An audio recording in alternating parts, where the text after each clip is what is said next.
Elena Vasquez walks alone through the narrow streets of Oak Ridge District, a neighborhood that many people fear to enter because of the gangs that control each corner. The sun has not fully risen yet, and the streetlights flicker as if they, too, are afraid to keep shining. The air smells of smoke and old trash, and a distant sound of sirens fades into silence.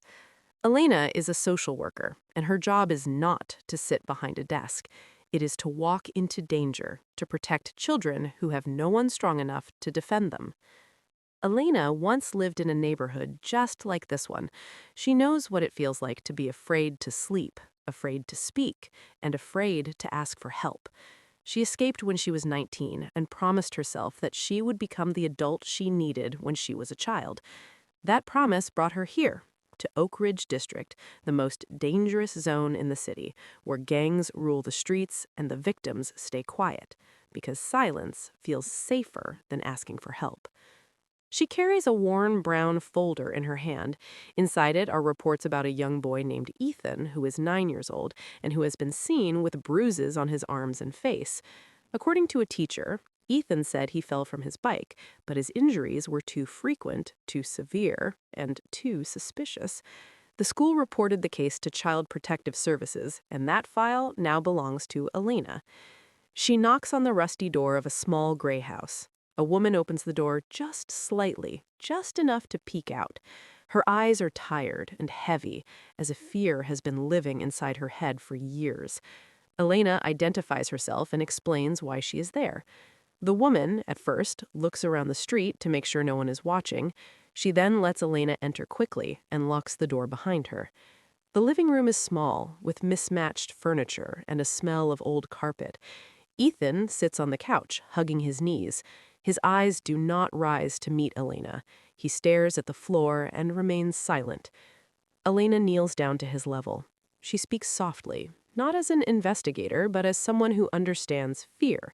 She tells Ethan that she is here to help him and that he does not have to be afraid. Ethan says nothing, but his hands shake. The mother begins to speak in a low whisper. She explains that Ethan is not attacked at home, but by a man who lives on the next street, a man named Blade, who was one of the gang leaders in Oak Ridge District. Blade is known for recruiting kids by force and threatening families who refuse to cooperate. If a parent complains, Blade makes them regret it. The mother begs Elena not to tell anyone she said this because she knows what Blade is capable of.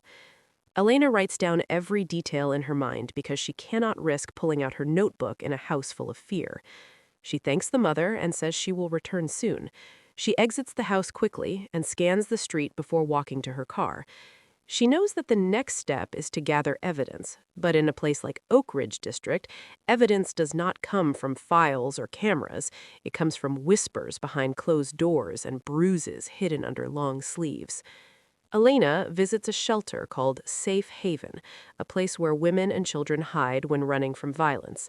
The shelter is run by her friend, Lena Brooks, who has been helping victims for 12 years. Lena is calm and direct. She does not waste time on fear. She listens to Elena describe the situation, and then she nods. This is not the first time a child has been harmed by Blade. There have been reports before, but no one would testify, and without testimony, the legal system stays silent. Lena suggests involving someone who understands the legal side without being afraid to bend a few rules. She mentions Detective Harper, a retired officer who once worked in the Special Victims Unit. Harper is not officially part of law enforcement anymore, but he still cares about children, and he knows how to build cases without getting killed. He agrees to meet Elena at a small diner on the edge of the district where gang influence is weaker. Harper arrives wearing an old leather jacket and a serious expression. He listens to Elena explain what the mother said. The retired detective rubs his hands together and sighs. Blade has been on his radar for years, but every time they got close, witnesses disappeared or refused to speak.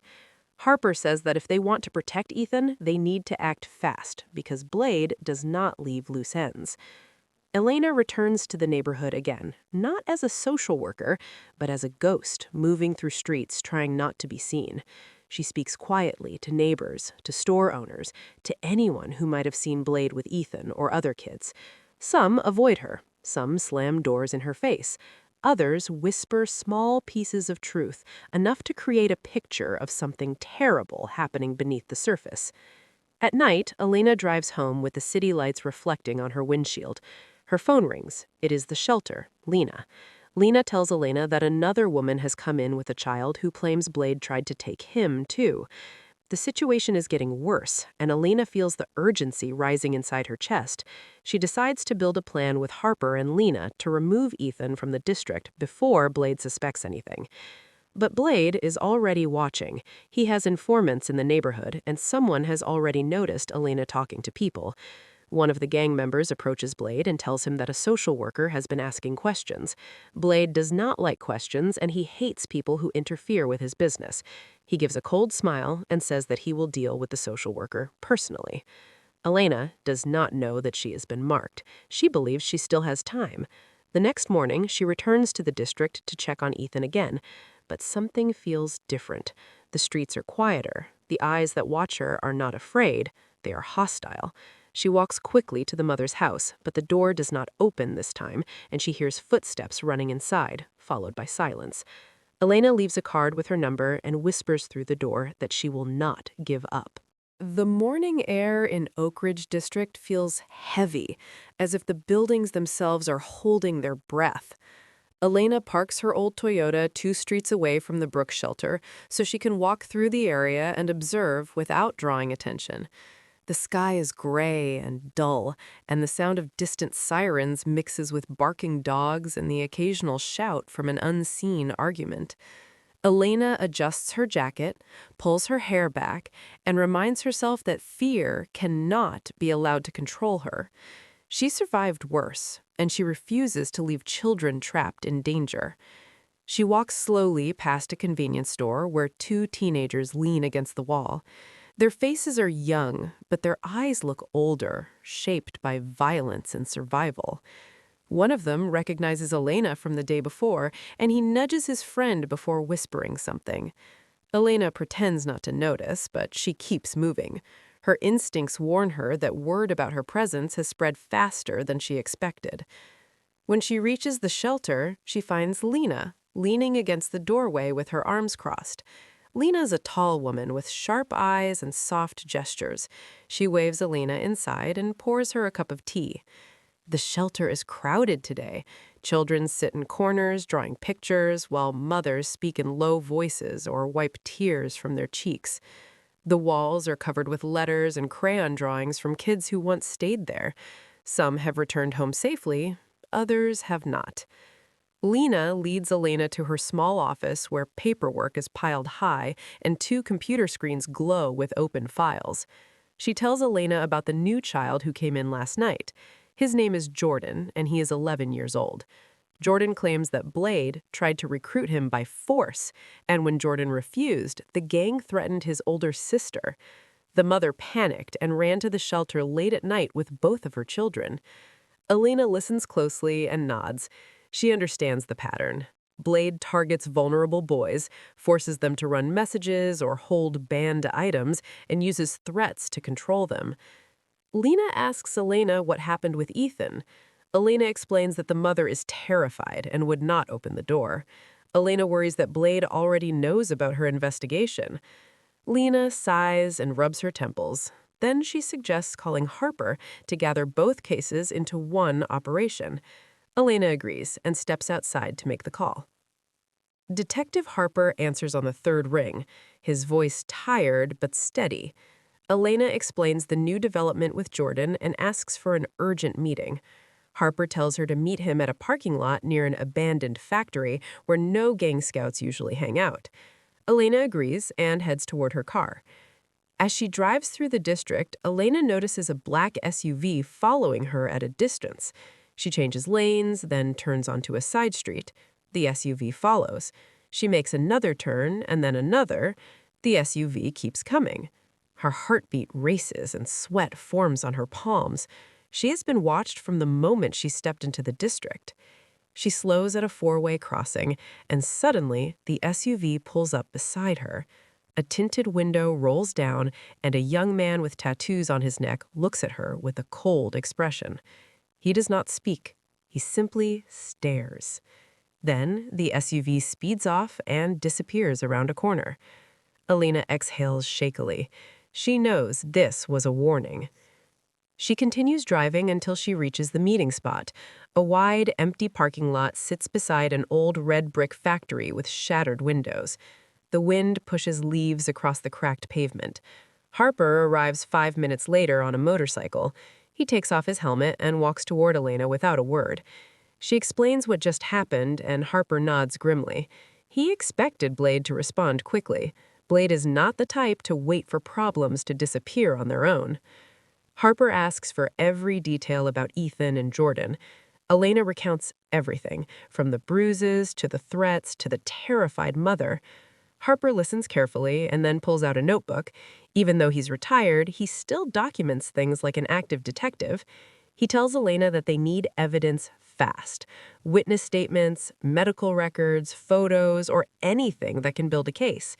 He believes that if they gather enough proof, they can convince a judge to grant emergency protective custody for both boys. After an hour of planning, Harper and Elena decide to split responsibilities. Harper will talk to a doctor who cooperates with victims quietly. Elena will try to contact Ethan again and then interview Jordan and his mother at the shelter. Both will regroup at the diner later in the evening. Elena returns to the shelter where Jordan and his mother are waiting in a private room. Jordan is small for his age, with short hair and tired eyes.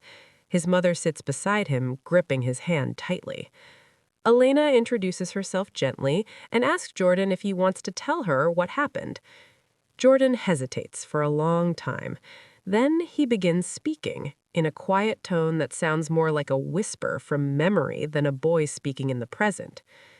Jordan says that 2 gang members approached him outside his school.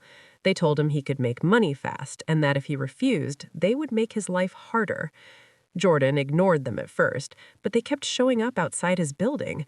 Then, one day, Blade himself confronted Jordan near the alley behind the convenience store. Blade told Jordan that he would work for them or his sister would pay for it. Jordan was so afraid that he began avoiding school. His mother noticed and demanded the truth. Jordan finally told her, and that night they ran to the shelter. Elena listens carefully and asks Jordan if he knew Ethan. Jordan nods and says that Ethan was targeted even earlier because he lived closer to the gang area. Jordan says that Blade hit Ethan once when Ethan refused to hold something for him. The bruises made sense now. Elena thanks Jordan and tells him he is very brave. She then speaks to the mother, who confirms that she saw suspicious men hanging around her building for weeks before they fled. After the interview, Elena steps outside to get fresh air. The afternoon sun finally breaks through the clouds, but the warmth does not comfort her. She leans against the chain-link fence and closes her eyes for a moment. She knows pain when she hears it. She knows the silence that victims live in because she once lived in that silence, herself. When she opens her eyes, she sees 2 young girls skipping rope near the end of the block. Their laughter fades when a group of older boys walk past wearing colors associated with Blade's gang. The girls stop playing and step aside without making eye contact. The boys don't even acknowledge them. They're focused on watching the street. Elena realizes that children in Oak Ridge District learn fear before they learn math. They learn to stay silent before they learn how to spell their own names. Every corner of this place has rules, and those rules are enforced with fists, threats, or worse. As evening approaches, Elena drives to meet Harper at the diner. The neon sign flickers above the entrance, and only a few cars are parked outside. Inside, the diner smells like fried onions and old coffee. Elena sits in a booth and waits. Harper arrives shortly after with a folder under his arm. He slides into the seat across from her and orders a coffee without looking at the menu. Harper opens the folder and shows Elena pictures of injuries similar to Ethan's, taken from previous cases that never turned into prosecutions. He explains that the same pattern appears again and again. Children with bruises, parents afraid to speak, gangs intimidating witnesses, judges refusing to issue warrants without solid evidence. He believes that if they gather enough proof, they can convince a judge to grant emergency protective custody for both boys. After an hour of planning, Harper and Elena decide to split responsibilities. Harper will talk to a doctor who cooperates with victims quietly. Elena will try to contact Ethan again and then interview Jordan and his mother at the shelter.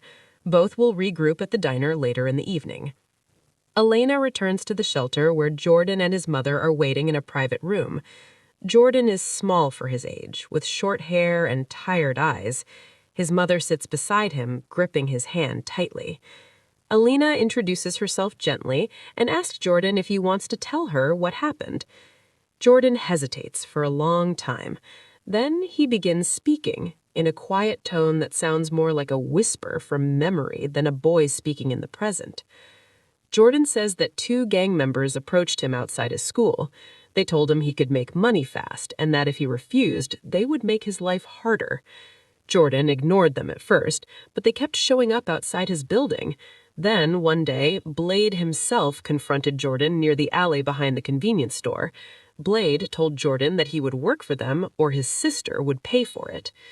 Jordan was so afraid that he began avoiding school. His mother noticed and demanded the truth. Jordan finally told her, and that night they ran to the shelter. Elena listens carefully and asks Jordan if he knew Ethan. Jordan nods and says that Ethan was targeted even earlier because he lived closer to the gang area. Jordan says that Blade hit Ethan once when Ethan refused to hold something for him. The bruises made sense now. Elena thanks Jordan and tells him he is very brave. She then speaks to the mother, who confirms that she saw suspicious men hanging around her building for weeks before they fled. After the interview, Elena steps outside to get fresh air. The afternoon sun finally breaks through the clouds, but the warmth does not comfort her. She leans against the chain-link fence and closes her eyes for a moment. She knows pain when she hears it. She knows the silence that victims live in because she once lived in that silence, herself. When she opens her eyes, she sees 2 young girls skipping rope near the end of the block. Their laughter fades when a group of older boys walk past.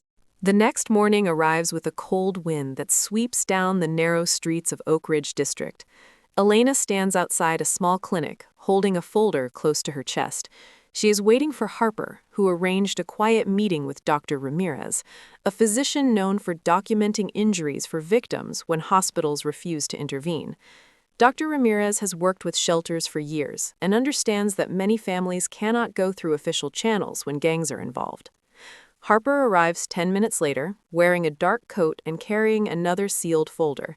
He gives Elena a nod, and they walk inside. The clinic is small, with worn chairs and posters about flu shots peeling off the walls.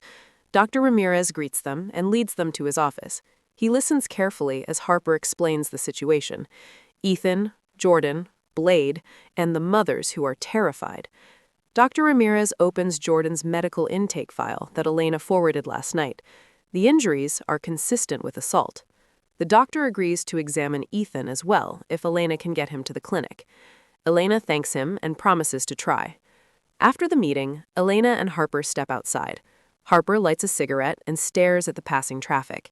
He tells Elena that if they can secure physical evidence now, it will strengthen their chance of obtaining an emergency removal order. Elena agrees, but she knows getting Ethan to leave his house will be difficult if his mother refuses to come out. Elena decides to try anyway. She drives toward Ethan's street, with Harper following behind in his motorcycle so they can watch each other's backs. When they arrive, the neighborhood looks tense. A group of kids play soccer in an empty lot, but keep glancing toward the corner store where 2 gang members stand smoking with sharp eyes. Elena approaches Ethan's house and knocks softly. No answer. She knocks again, speaking through the door that she has a doctor who can help Ethan and that she is not here with the police. After a long moment, the door opens just wide enough for one eye to peek through. It is Ethan's mother. Her voice trembles as she asks if anyone followed Elena. Elena steps aside so the mother can see the empty street. Harper waits at the edge of the sidewalk, pretending to look at his motorcycle. Ethan's mother finally opens the door fully and lets Elena inside. Ethan sits on the sofa, clutching a pillow. His face looks paler than before, and his right arm hangs stiffly.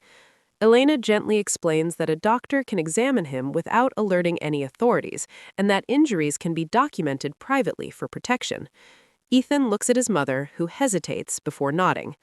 Elena signals Harper, and soon Ethan and his mother quietly enter her car. Harper follows behind as they drive back to the clinic. Dr. Ramirez examines Ethan in a private room and confirms multiple contusions on his arms, ribs, and upper back, consistent with blunt force trauma. He documents everything with photographs and notation.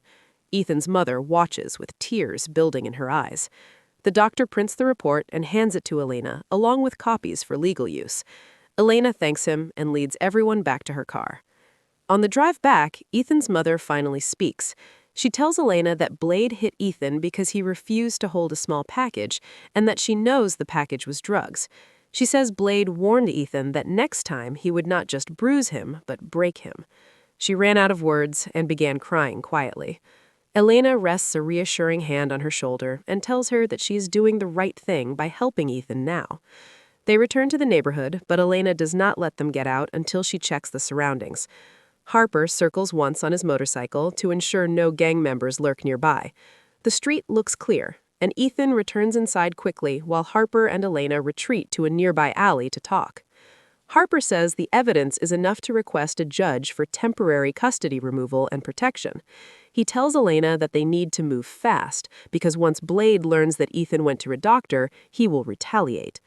Elena agrees, and they arrange to meet with a family court attorney in the afternoon. The attorney, named Samuel Brooks, is Elena Brooks's cousin and has provided free representation for shelter cases in the past. At the attorney's small office, Samuel reviews the files, photographs, and doctor's notes. He looks disturbed, but determined.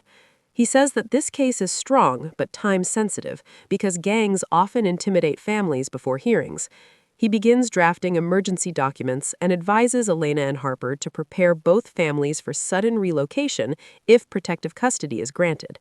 He warns that once they file paperwork, Blade will sense movement. When evening arrives, Elena returns to the shelter to speak with Jordan and his mother. She explains the legal plan and the possibility of relocation. Jordan listens without blinking. His mother asks if relocation means never coming back. Elena answers truthfully. It may. If Blade is dangerous, they cannot risk returning. Jordan nods and says that he does not care if he never sees Oak Ridge again. While they talk, a shelter worker rushes in, breathless. She says that someone spray-painted the shelter gate with the gang symbol, the same skull with the serpent that Elena found on her windshield earlier. That means Blade already knows that the shelter is involved. Elena sends workers to bring all families inside, locks the doors, and calls for volunteers to stand near windows. Elena can feel the fear thick in the air, but Lena handles it with steady command. Later that night, Elena reaches her apartment. She checks the hallway before unlocking the door. Everything seems quiet. She tries to relax, but her mind races with thoughts of Ethan, Jordan, and the mothers. She cooks a small meal, but barely eats. A loud noise outside makes her jump. She checks through the blinds, but sees nothing. She sits on the couch, hugging her knees. The memories of her childhood rise uninvited. A small apartment, loud shouting, a slammed door, bruises she had to hide, and the silence, the dangerous silence that made everything worse. She shakes her head, pushing the memories away. She swore she would become the adult who protects the children who cannot protect themselves. That promise fuels her to stand up once more. The next morning, they all meet at the courthouse. Samuel submits the emergency petitions. The judge takes the files into his chambers, leaving everyone waiting in a tense, silent corridor. Elena sits between Ethan and Jordan on the wooden bench. Their mothers sit nearby, gripping each other's hands for strength. Harper stands by the wall, arms crossed, eyes scanning every passerby in case someone unfriendly appears. Time moves slowly, and each minute feels like an hour. Finally, the judge returns. He calls Samuel inside, then the families, then Elena and Harper. They all stand before the bench. The judge clears his throat and begins reading his decision. He acknowledges the documentation from Dr. Ramirez, the witness statements, and the pattern of intimidation from gang elements. He grants temporary protective custody for both Ethan and Jordan. Catherine Brooks, the shelter director, will be their temporary guardian until the cases proceed. Further, the mothers may accompany but must remain under protective conditions. The judge also signs a no-contact order against Blade and his known associates. Ethan and Jordan both exhaled deeply, as if a weight they carried for years lifted slightly. Their mothers cried tears of relief. Samuel thanked the judge and quickly escorts everyone out before gang informants can gather news in the hallway. Outside, on the steps, Elena notices two young men loitering and watching. She tells Harper quietly. Harper nods and steers everyone toward the parking lot. Back at the shelter, Lena leaps into action. The protective custody order means relocation must happen immediately. She packs small backpacks with the boys with essentials: toothbrush, socks, snacks, notebooks, and crayons to distract them during travel. Elena hugs the boys and promises she will be nearby. Harper helps load the van that will take them to a secondary safe house miles outside the city. Lena drives, the mothers follow in another car, and Harper rides behind on his motorcycle. Elena watches as the vehicles pull away, disappearing into the traffic. For a moment, Elena allows herself to breathe. They won a small victory today, but the war has not ended. Blade will soon learn that Ethan and Jordan are gone, and when he does, Oak Ridge District will feel the shock. As Elena returns to her apartment, she finds a crumpled note tucked under the wiper. She unfolds it slowly. The message is written in large, shaky handwriting. Stay out of Oak Ridge or you disappear next. Elena feels the blood drain from her face. She looks around, but the street is empty. The city feels colder than before. She crumples the note and places it beside the gang sticker in her pocket.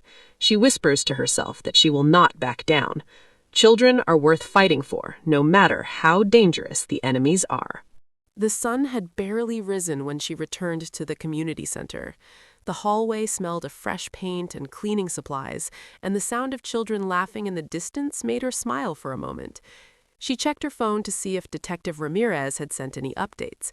There was nothing yet, so she walked to her small office and began sorting case files. Her mind kept drifting to Luis and his cousin Mateo, wondering if they were safe, wondering if the gang had made any sudden move during the night. An hour later, her phone vibrated. It was a message from the detective saying that his team was in position near the school and that two suspected gang members had been spotted lurking behind a convenience store near the playground. The plan was to wait until Mateo left the building and then quietly escort him to safety before the gang could approach. She typed a quick acknowledgement and tried to focus on her work, but her nerves would not settle. Her hands trembled slightly as she wrote notes about another case involving a girl who had been burned with cigarettes by her mother's boyfriend. She reminded herself that worrying would not help and that she needed to trust the detective and his team. Around noon, she decided to check the playground herself. She walked slowly through the neighborhood, paying attention to every parked car and every unfamiliar face. She saw small children kicking a half-deflated soccer ball near the swings, laughing with the kind of freedom that always made her heart ache, because she knew how quickly that innocence could be stolen. She saw a teenage girl pushing a stroller while talking into her phone, and she saw an elderly man sweeping his porch with deliberate patience. Life in the neighborhood was hard and complicated, but it was still life, and that was worth fighting for. She reached the corner store and stood at a distance, pretending to browse a community bulletin board taped to the brick wall.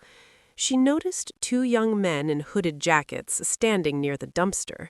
They kept glancing at the school entrance and whispering to each other. She recognized their behavior instantly. They were hunters, waiting for prey. She quietly took out her phone and sent a message to Ramirez, letting him know what she had seen. Then she stepped away so she would not draw attention to herself. Minutes later, the school bell rang. Children began pouring out through the metal gates. Some ran toward their parents, others headed along the sidewalk in small groups. She searched the crowd for Mateo and finally spotted him, a thin boy with a backpack nearly as big as his torso. He looked around nervously as if he already sensed danger. The two young men straightened up and began moving toward him, but they stopped abruptly when an unmarked car rolled to a halt at the curb. Two plainclothes officers stepped out and casually approached Mateo. One of them pretended to ask him for directions and then guided him toward the car without force or alarm.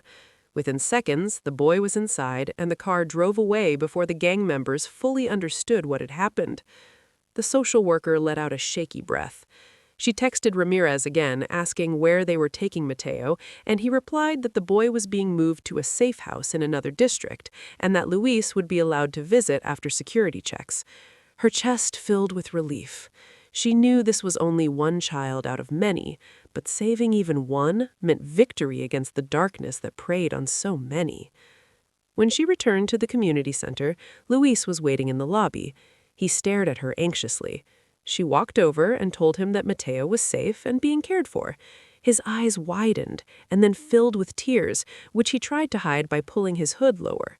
She placed a gentle hand on his shoulder and told him that he had done something incredibly brave by speaking up. He nodded silently, then whispered that he wanted out of the gang for good.